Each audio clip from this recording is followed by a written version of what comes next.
Hey guys, Matt Blick here at Hattford. Just want to show you our third step in our process. This is when we produce a brand manual for you. So depending on what assets we build for you, say for example, this would be perfect for a website, a new website for you, for your marketing. This is something that we produce at the beginning stages to have a better blueprint for you going forward to help everyone on the team be on the same page, not only your font choice and your color palettes, but also here's our recommendation for design. So I'm going to quickly go through an example brand manual that we have. This is one that we did for a contractor down in Birmingham, Alabama. And we changed a few things just in terms of purposes for this video, but the majority of it is the same that we did for them. So whenever we produce a brand manual, we have it branded for your content. So say you are needing to show this to your boss, or you're needing to show this to investors, or whatever it may be. We always want it to be high-end and polished, and we want to make sure that it is branded for you.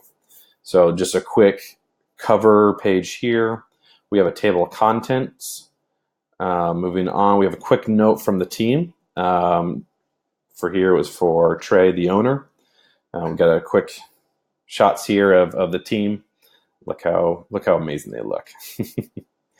Anyways, so then going on to word association. So this is what we do, where we look to take, we spend time on working through different words that describe your brand, or they describe where your brand needs to be.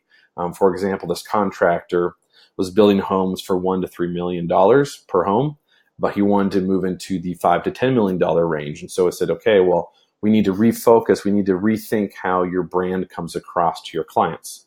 And so we did that through some of these words that you can see here.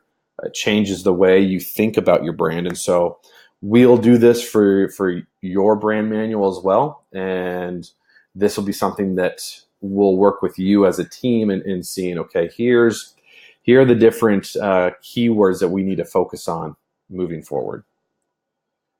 From there, we have color direction. So this would be your color palette. So we always make sure that we're providing the most creative options for you. So for Trey, for his brand here, we had we based it off of some of his colors from his previous brand, but moving it in more of a sophisticated royal palette. And so we wanted to make sure that it still spoke to what his brand had already, but we could move him in a healthy direction in terms of the higher end luxury clients that he wanted to reach. So we did this here through some gray tones, through a couple tan, brown tones, and then an off-white tone as well. So that was the example of the color palette we worked through there.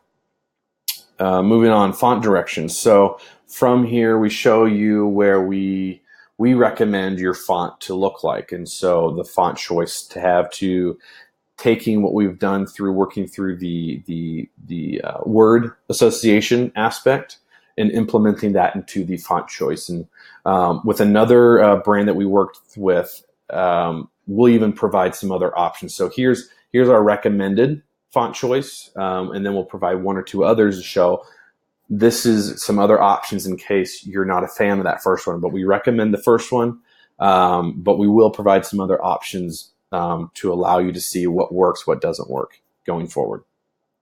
From there, mood boards. So this just allows us as the creatives, us as the brand agency, to give you an idea of where we want to take your visuals, where we want to take the overall feel of your content. So this allows you to get a better understanding of, okay, what are they thinking? Are they thinking clean? Are they thinking dark? Font choice, what does that look like represented on the visuals? And so with this contractor here, we wanted to make sure that it was very visual, that the architecture popped, that it was very high-end luxury feel, that it was clean, that it was not confusing and just kind of thrown together.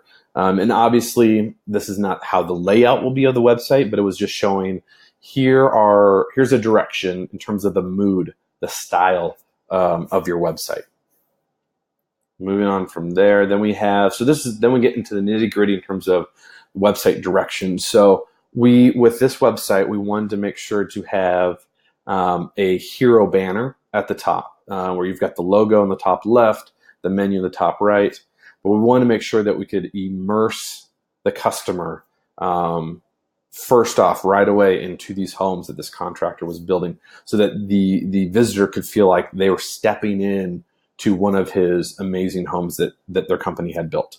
So that would be the first section. From there, we wanted to make sure to have a highlight section, kind of like a portfolio section that some people would have on their websites, but this would be more of showing off his other homes, and that giving clients a quick understanding right away in terms of, all right, so here's he has some depth in his design, in his style, and here are the different styles that he has available that he's produced, so that these customers can instantly get a hold of, who is this contractor, and how does he build, and what type of styles does he gravitate towards. From there, then we show you the secondary page. So this gives you an insight in terms of how we envision your other pages looking like, not just the home page, but also deeper pages within your website. So showing, this may be, in this case, it was each home, custom home that he had built. We had a separate secondary page for that, and this is the layout that we envision it looking like. So it gives you a little bit of information there. This allows you as a client to get a sense of the direction that we're projecting, the direction that we want to take you on. If you have any questions or concerns, this is the phase to bring it up. This is the time to be like, hey, we like this, we don't like that, and this allows us to get a better sense so that we're all on the same page. And once it's approved, then we move forward to the next phase. Here's some key points that we always include within the website so that our client understands from the get-go. Usually our websites are 6 to 8 weeks from start to finish, content like that. And then just the last page there. So this is the brand manual. It's our third step in our process. It allows us to give you a better sense of where we have done our research, where you filled out your form, and we've distilled that information, and this is what we're providing to you going forward for your marketing pieces. In this case, it's for a website. We do things similar for other marketing content for your brand, but this is something that we'd love to show off, to show a brand manual, for example, for your website. If you have any questions, feel free to reach out. We'll have some information below, and we're excited to possibly work with you. Keep watching the other videos. We'll have more videos available, and we'll describe the other steps in our process. For example, the next step will be the wireframes, or actually, my bad. It's sitemap, wireframes, and then we get into the design phase. So we're excited to show you those processes, and we hope you have a great day today. Feel free to reach out, like I said, and we'll be in touch.